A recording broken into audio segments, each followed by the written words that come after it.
राजपुरुष सरदार के विचारों और सिद्धांतों को आत्मसात कर देश के प्रति सदैव समर्पित हमारे राष्ट्र रत्न हमारे माननीय प्रधानमंत्री श्री नरेंद्र मोदी जी। आइए तालियों के गर्जन के साथ इनका स्वागत करते हैं आज राष्ट्रजोग संबोधन के लिए।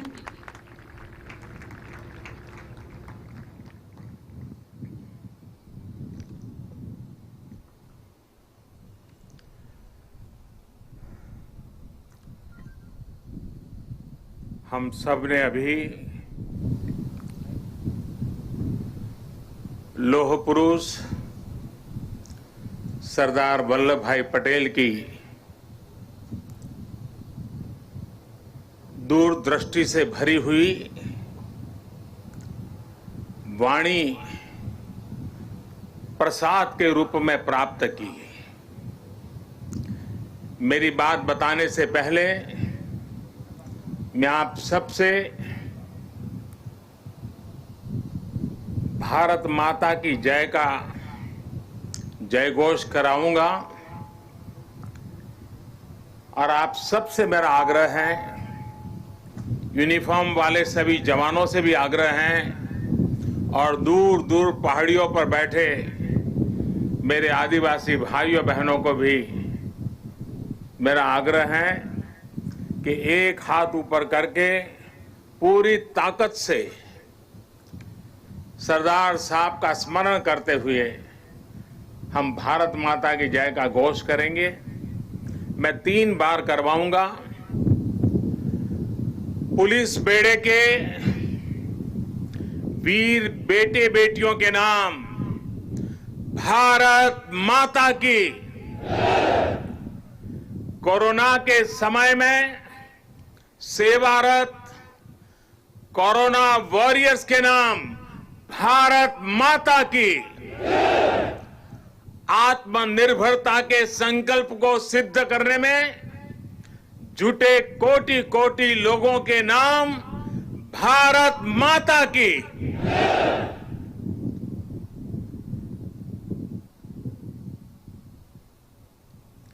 मैं कहूंगा सरदार पटेल, आप लोग 2 बार बोलेंगे, अमर रहे अमर रहे। सरदार पटेल, सरदार पटेल, सरदार पटेल। सभी देशवासियों को सरदार वल्लभ भाई पटेल की जन्म जयंती की बहुत बहुत शुभकामनाएं। देश की सैकड़ों रियासतों को, राजे रजवाड़ों को एक करके देश की विविधता को आजाद भारत की शक्ति बनाकर सरदार पटेल ने हिंदुस्तान को वर्तमान स्वरूप दिया।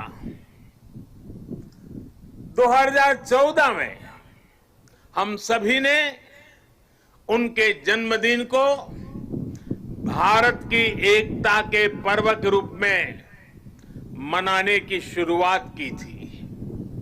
इन 6 वर्षों में देश ने गांवों से लेकर महानगरों तक, पूरब से पश्चिम तक, कश्मीर से कन्याकुमारी तक सभी ने एक भारत श्रेष्ठ भारत के संकल्प को पूरा करने का प्रयास किया है। आज एक बार फिर यह देश मां भारती के महान सपूत को, देश के लौह पुरुष को श्रद्धा सुमन समर्पित कर रहा है। आज एक बार फिर यह देश सरदार पटेल की इस गगनचुंबी प्रतिमा के सानिध्य में, उनकी छाया में देश की प्रगति के महायज्ञ का अपना प्राण दोहरा रहा है। साथियों, मैं कल दोपहर ही केवड़िया पहुंच गया था और केवड़िया पहुंचने के बाद कल से लेकर अब तक यहां केवड़िया में जंगल सफारी पार्क, एकता मॉल, चिल्ड्रन न्यूट्रिशन पार्क, आरोग्य वन जैसे अनेक नए स्थलों का लोकार्पण हुआ है। बहुत ही कम समय में सरदार सरोवर डैम के साथ जुड़ा हुआ ये भव्य निर्माण एक भारत श्रेष्ठ भारत की भावना का, नए भारत की प्रगति का तीर्थ स्थल बन गया है। आने वाले समय में मां नर्मदा के तट पर भारत ही नहीं, पूरी दुनिया के टूरिज्म मैप पर ये स्थान अपनी जगह बनाने वाला है, छाने जा रहा है। आज सरदार सरोवर से साबरमती रिवर फ्रंट तक सी प्लेन सेवा का भी शुभारंभ होने जा रहा है। ये देश की पहली और अपने आप में अनूठी सी प्लेन सेवा है। सरदार साहब के दर्शन के लिए, स्टैच्यू ऑफ यूनिटी को देखने के लिए देशवासियों को अब सी प्लेन सर्विस का भी विकल्प मिलेगा। ये सारे प्रयास इस क्षेत्र में पर्यटन को भी बहुत ज्यादा बढ़ाने वाले हैं। इससे यहां के लोगों को, मेरे आदिवासी भाई बहनों को रोजगार के भी नए मौके मिल रहे हैं। इन उपलब्धियों के लिए भी मैं गुजरात सरकार को, गुजरात के सभी नागरिकों को और सभी 130 करोड़ देशवासियों को बधाई देता हूं। साथियों, कल जब मैं सारे क्षेत्रों पे पूरे दिन जा रहा था और वहां गाइड के रूप में यहीं आसपास के गांव की हमारी बेटियां जिस कॉन्फिडेंस के साथ, जिस गहराई के साथ, सभी सवालों के जानकारी के साथ, त्वरित उत्तरों के साथ मुझे गाइड कर रही थी, मैं सच में बताता हूं, मेरा मस्तक ऊंचा हो गया।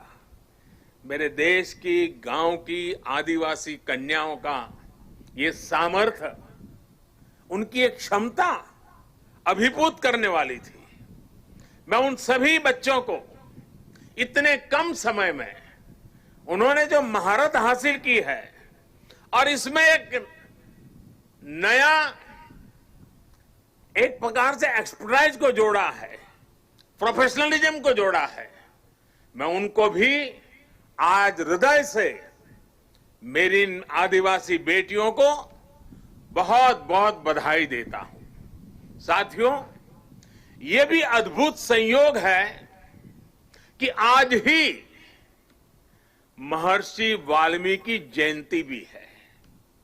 आज हम भारत की जिस सांस्कृतिक एकता का दर्शन करते हैं, जिस भारत को अनुभव करते हैं, उसे और जीवंत और ऊर्जावान बनाने का काम सदियों पहले आदि कवि महर्षि वाल्मीकि ने ही किया था।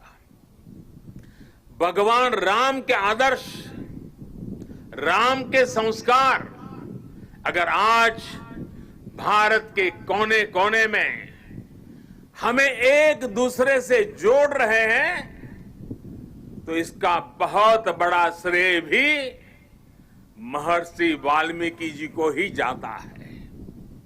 राष्ट्र को, मातृभूमि को सबसे बढ़कर मानने का महर्षि वाल्मीकि का जो उद्घोष था, जननी जन्म भूमिश्च स्वर्गादपि गरीयसी, ये जो मंत्र था वही आज राष्ट्र प्रथम इंडिया फर्स्ट का उस संकल्प का मजबूत आधार है। मैं सभी देशवासियों को महर्षि वाल्मीकि जयंती के भी हृदय से हार्दिक शुभकामनाएं देता हूं। साथियों, तमिल भाषा के महाकवि और स्वतंत्र सेनानी सुब्रमण्यम भारती ने लिखा था, मन्नुम इमयमले अंगल मलइये मालिल मिदुइदु पोल परिधु इल्लेये इन्नरू नीर गंगे आरेंगेल आरे इंगिथन मानबीर एदिरेदु वेरे पन्नरूम उपनिट नुल्लेंगल नुले पार मिसे एधोरु नुल इधु बोले पोन नोलिर भारत नांडेगल नाडे पोट रुवोम इंगते एमक्की कल्ले इड़े।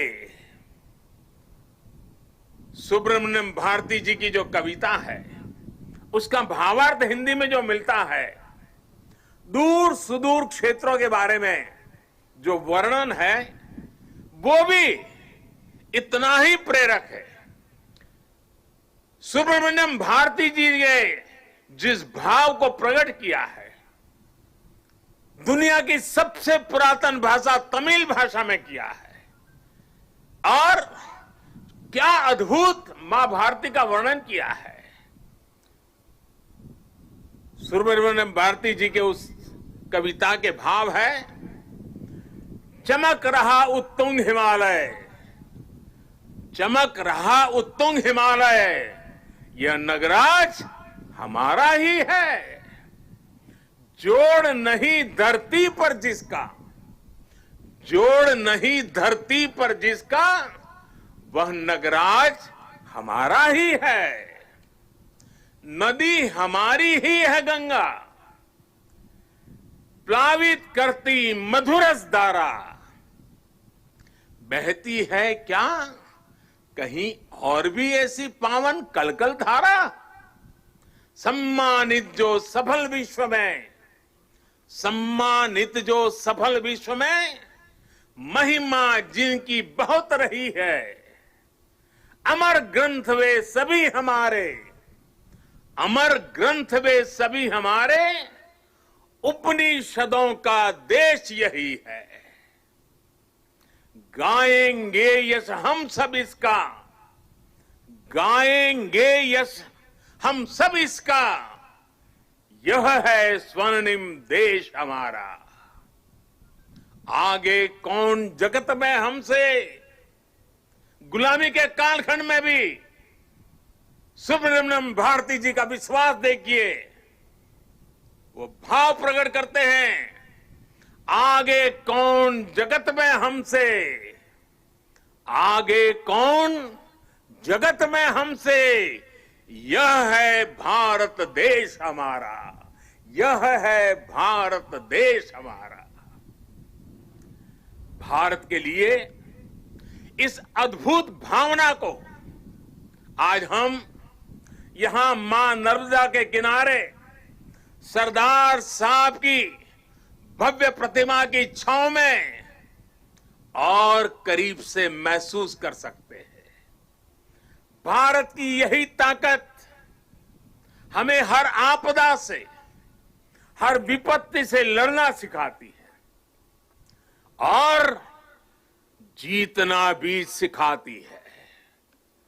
आप देखिए, पिछले साल से ही जब हम आज के दिन एकता दौड़ में शामिल हुए थे, तब किसी ने कल्पना नहीं की थी कि दुनिया, पूरी मानव जात को कोरोना जैसी वैश्विक महामारी का सामना करना पड़ेगा। ये आपदा अचानक आई, इसने पूरे विश्व में मानव जीवन को प्रभावित किया है, हमारी गति को प्रभावित किया है। लेकिन इस महामारी के सामने देश ने 130 करोड़ देशवासियों ने जिस तरह अपने सामूहिक सामर्थ्य को, अपनी सामूहिक इच्छा शक्ति को साबित किया है, वह अभूतपूर्व है। इतिहास में उसकी कोई मिसाल नहीं है। कोरोना वॉरियर्स के सम्मान में 130 करोड़ देशवासियों ने एक होकर कश्मीर से कन्याकुमारी, लेह से लक्षद्वीप, अटक से कटक, कच्छ से कोहिमा, त्रिपुरा से सोमनाथ, 130 करोड़ देशवासियों ने एक होकर जो जज्बा दिखाया, एकता का जो संदेश दिया, उसने 8 महीने से हमें इस संकट के सामने जूझने की, लड़ने की और विजय पथ पर आगे बढ़ने की ताकत दी है। देश ने उनके सम्मान के लिए दिए जलाए, सम्मान व्यक्त किया। हमारे कोरोना वॉरियर्स, हमारे अनेक पुलिस के होनहार साथियों ने दूसरों का जीवन बचाने के लिए अपने जीवन का बलिदान दे दिया। आजादी के बाद मानव सेवा के, सुरक्षा के लिए जीवन देना इस देश के पुलिस बेड़े की विशेषता रही है। करीब करीब 35,000 मेरे पुलिस बेड़े के जवानों ने आजादी के बाद बलिदान दी है। लेकिन इस कोरोना कालखंड में सेवा के लिए, दूसरे की जिंदगी बचाने के लिए मेरे पुलिस के बेड़े के जवानों ने, कईयों ने सेवा करते करते खुद को ही समर्पित कर दिया। इतिहास कभी इस स्वर्णिम पल को कभी भुला नहीं सकेगा।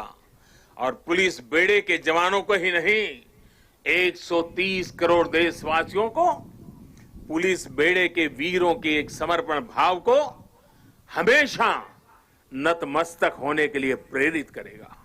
साथियों, ये देश की एकता की ही ताकत थी कि जिस महामारी ने दुनिया के बड़े बड़े देशों को मजबूर कर दिया, भारत ने उसका मजबूती से मुकाबला किया है। आज देश कोरोना से उभर भी रहा है और एकजुट होकर आगे भी बढ़ रहा है। ये वैसे ही एकजुटता है जिसकी कल्पना लौह पुरुष सरदार वल्लभ भाई पटेल ने की थी। हम सभी की ये एकजुटता कोरोना के इस संकट काल में लौह पुरुष सरदार वल्लभ भाई पटेल को सच्ची श्रद्धांजलि है। साथियों, विपदाओं और चुनौतियों के बीच भी देश ने कई ऐसे काम किए हैं जो कभी असंभव मान लिए गए थे। इसी मुश्किल समय में धारा 370 हटने के बाद, आर्टिकल 370 हटने के बाद कश्मीर ने समावेश का 1 साल पूरा किया। 31 अक्टूबर को ही, आज से 1 साल पहले ये कार्यरत हुआ था। सरदार साहब जीवित थे, बाकी राजे रजवाड़ों के साथ ये काम भी अगर उनके जिम्मे होता तो आज इतने सारा आजादी के इतने वर्षों के बाद ये काम करने की नौबत मुझ पे नहीं आती, लेकिन सरदार साहब का वो काम अधूरा था। उन्हीं की प्रेरणा से 130 करोड़ देशवासियों को उस कार्य को भी पूरा करने का सौभाग्य मिला है। कश्मीर के विकास में जो बाधाएं आ रही थी उन्हें पीछे छोड़कर अब कश्मीर विकास के नए मार्ग पर बढ़ चुका है। चाहे नॉर्थ ईस्ट में शांति की बहाली हो या नॉर्थ ईस्ट के विकास के लिए उठाए जा रहे कदम, आज देश एकता के नए आयाम स्थापित कर रहा है। सोमनाथ के पुनर्निर्माण सरदार पटेल ने भारत के सांस्कृतिक गौरव को लौटाने का जो यज्ञ शुरू किया था, उसका विस्तार देश ने अयोध्या में भी देखा है। आज देश राम मंदिर पर सुप्रीम कोर्ट के फैसले का साक्षी बना है और भव्य राम मंदिर को बनते भी देख रहा है। साथियों, आज हम 130 करोड़ देशवासी मिलकर एक ऐसे राष्ट्र का निर्माण कर रहे हैं जो सशक्त भी है और सक्षम भी हो, जिसमें समानता भी हो और संभावनाएं भी हो। सरदार साहब भी कहते थे, और सरदार साहब के शब्द हैं, दुनिया का आधार किसान और मजदूर है। मैं सोचता हूं कि कैसे किसानों को गरीब और कमजोर ना रहने दूं, कैसे उन्हें मजबूत करूं और ऊंचा सिर करके चलने वाला बना दूं। सरदार साहब का ये सपना था, वो कहते थे। साथियों, किसान, मजदूर, गरीब सशक्त तब होंगे जब वो आत्मनिर्भर बनेंगे, और जब किसान मजदूर आत्मनिर्भर बनेंगे तभी देश आत्मनिर्भर बनेगा। साथियों, आत्मनिर्भर देश ही अपनी प्रगति के साथ साथ अपनी सुरक्षा के लिए भी आश्वस्त रह सकता है, और इसलिए आज देश रक्षा के क्षेत्र में भी आत्मनिर्भर बनने की ओर बढ़ रहा है। इतना ही नहीं, सीमाओं पर भी भारत की नजर और नजरिया अब बदल गए हैं। आज भारत की भूमि पर नजर गड़ाने वालों को मुंह तोड़ जवाब देने की ताकत हमारे वीर जवानों के हाथ में है। आज का भारत सीमाओं पर सैकड़ों किलोमीटर लंबी सड़कें बना रहा है, दर्जनों ब्रिज, अनेक सुरंगें लगातार बनाता चला जा रहा है। अपनी संप्रभुता और सम्मान की रक्षा के लिए आज का भारत पूरी तरह सज्ज है, प्रतिबद्ध है, कटिबद्ध है, पूरी तरह तैयार है। लेकिन साथियों, प्रगति के इन प्रयासों के बीच कई ऐसी चुनौतियां भी हैं जिसका सामना आज भारत और पूरा विश्व कर रहा है।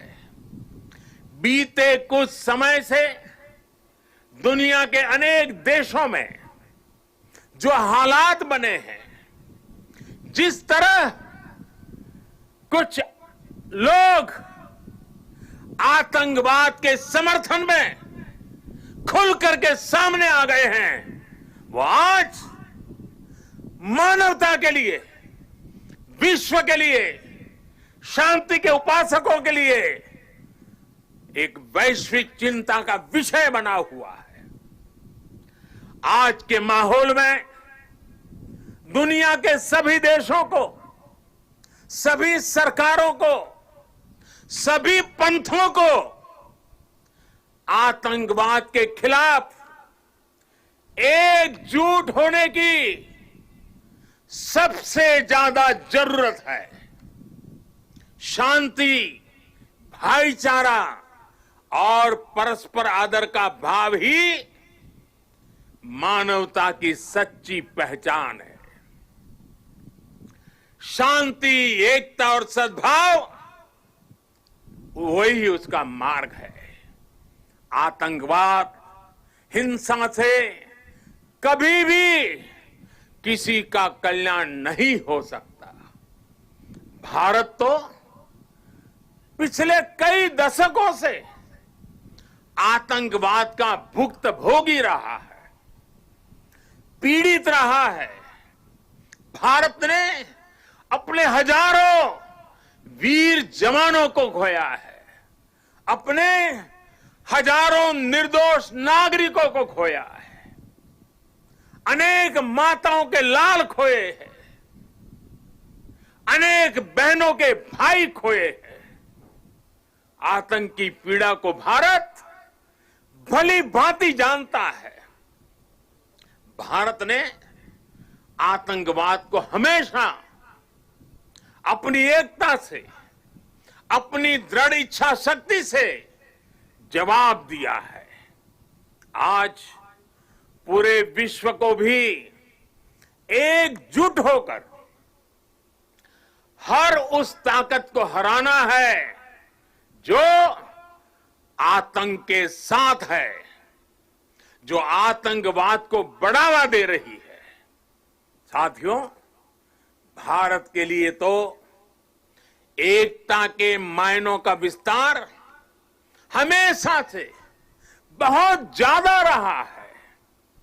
हम तो वो लोग हैं जिनको प्रेरणा मिली है, सर्वे भवन्तु सुखिनः। हम वो लोग हैं जिन्होंने आत्मसात किया है वसुधैव कुटुंबकम की। यही तो हमारी जीवन धारा है। भगवान बुद्ध से लेकर महात्मा गांधी तक भारत ने समूचे विश्व को शांति और एकता का संदेश दिया है। साथियों, राष्ट्रकवि रामधारी सिंह दिनकर जी ने लिखा है, भारत एक विचार, भारत एक विचार, स्वर्ग को भू पर लाने वाला।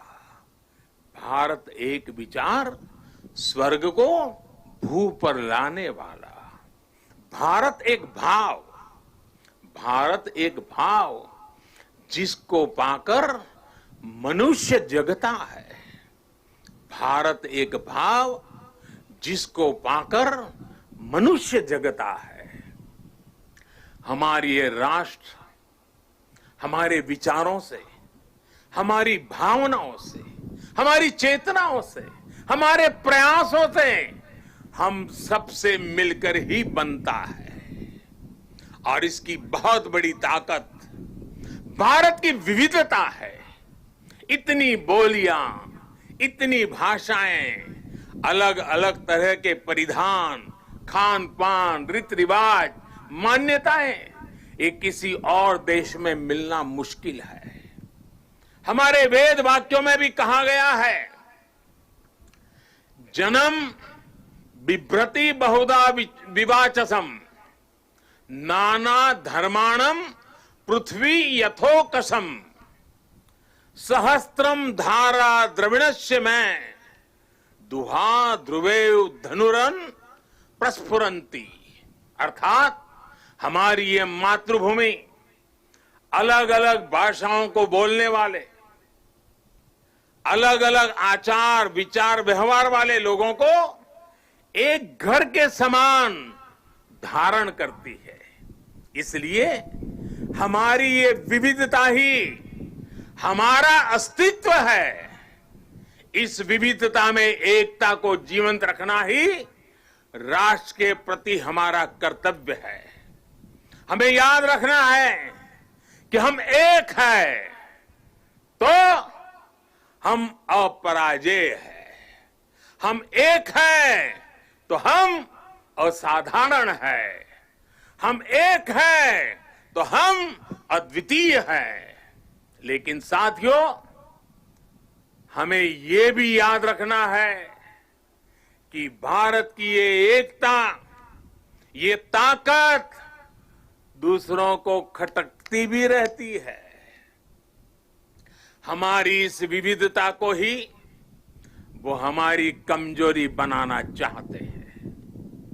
हमारी इस विविधता को आधार बनाकर वो एक दूसरे के बीच खाई बनाना चाहते हैं। ऐसी ताकतों को पहचानना जरूरी है। ऐसी ताकतों से हर भारतीय को बहुत ज्यादा सतर्क रहने की जरूरत है। साथियों, आज यहां जब मैं अर्धसैनिक बलों की परेड देख रहा था, आप सभी के अद्भुत कौशल्य को देख रहा था, तो मन में एक और तस्वीर भी थी। ये तस्वीर थी पुलवामा हमले की। उस हमले में हमारे पुलिस बेड़े के हमारे जो वीर साथी शहीद हुए, वो अर्धसैनिक बेड़े के ही थे। देश कभी भूल नहीं सकता कि जब अपने वीर बेटों के जाने से पूरा देश दुखी था, तब कुछ लोग उस दुख में शामिल नहीं थे। वो पुलवामा हमले में भी अपना राजनीतिक स्वार्थ खोज रहे थे, अपना राजनीतिक स्वार्थ देख रहे थे। देश भूल नहीं सकता कि तब कैसी कैसी बातें कही गई, कैसे कैसे बयान दिए गए। देश भूल नहीं सकता कि जब देश पर इतना बड़ा घाव लगा था, तब स्वार्थ और अहंकार से भरी भद्दी राजनीति कितने चरम पर थी। और उस समय उन वीरों की तरफ देखते हुए मैंने विवादों से दूर रह करके सारे आरोपों को झेलता रहा। भद्दी भद्दी बातों को सुनता रहा।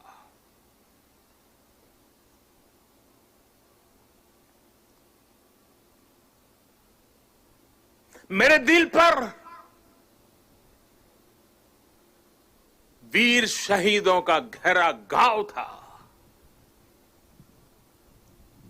लेकिन पिछले दिनों पड़ोसी देश से जो खबरें आई है, जिस प्रकार वहां की संसद में सत्य स्वीकारा गया है, उसने इन लोगों के असली चेहरों को देश के सामने ला दिया है। अपने निहित स्वार्थ के लिए, राजनीतिक स्वार्थ के लिए ये लोग किस हद तक जा सकते हैं। पुलवामा हमले के बाद की गई राजनीति इसका बहुत बड़ा उदाहरण है। मैं ऐसे राजनीतिक दलों से, ऐसे लोगों से आग्रह करूंगा, और आज के समय में जरा विशेष आग्रह करूंगा, और सरदार साहब के प्रति अगर आपकी श्रद्धा है तो इस महापुरुष की इस विराट प्रतिमा के सामने से आपको आग्रह करूंगा कि देश हित में, देश की सुरक्षा के हित में, हमारे सुरक्षा बलों के मनोबल के लिए कृपा करके ऐसी राजनीति न करें, ऐसी चीजों से बचें। अपने स्वार्थ के लिए जाने अनजाने आप देश विरोधी ताकतों की उनके हाथों में खेलकर, उनका मोहरा बनकर न आप देश का हित कर पाएंगे और न ही अपने दल का। साथियों, हमें ये हमेशा याद रखना है कि हम सभी के लिए अगर सर्वोच्च कोई बात है तो वो है सर्वोच्च हित, देश हित। सर्वोच्च हित, देश हित। जब हम सबका हित सोचेंगे तभी हमारी भी प्रगति होगी, तभी हमारी भी उन्नति होगी।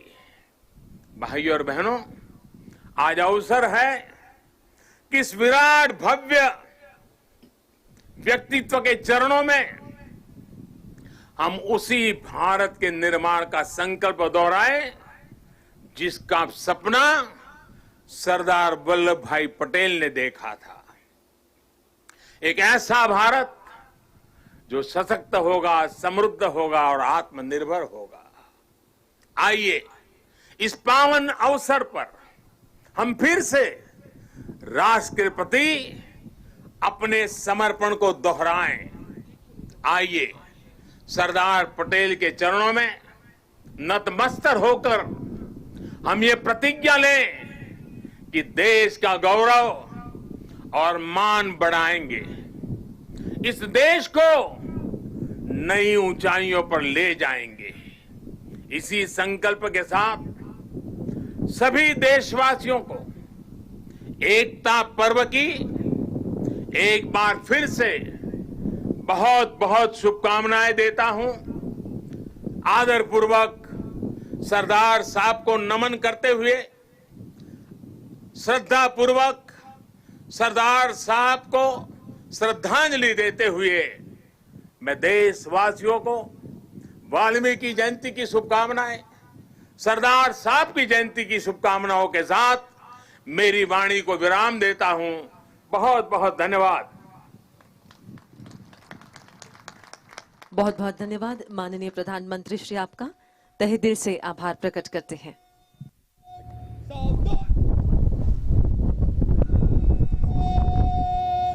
मुख्य अतिथि महोदय को हर्ष ध्वनि देंगे। मुख्य अतिथि महोदय की